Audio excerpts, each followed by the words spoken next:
होता है कैसे बनाना है लॉलीपॉप। आपको ड्राई दिखा दिया है।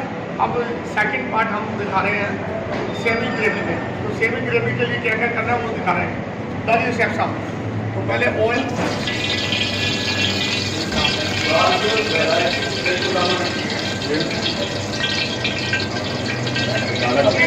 ये डालिए। ये देखिए गार्लिक चॉप, 2 बड़े चम्मच गार्लिक चॉप,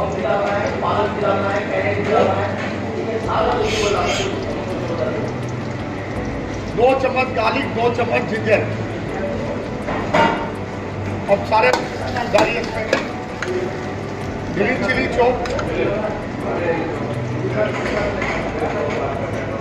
ऑनियन चॉप,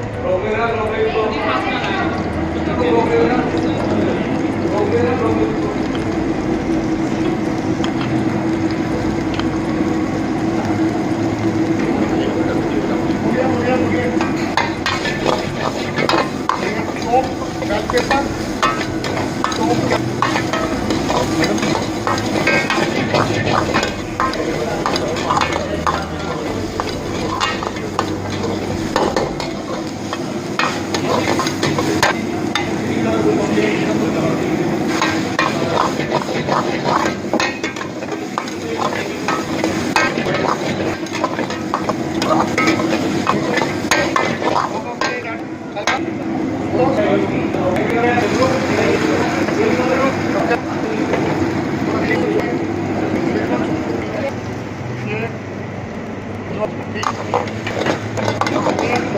पानी के अंदर होगा।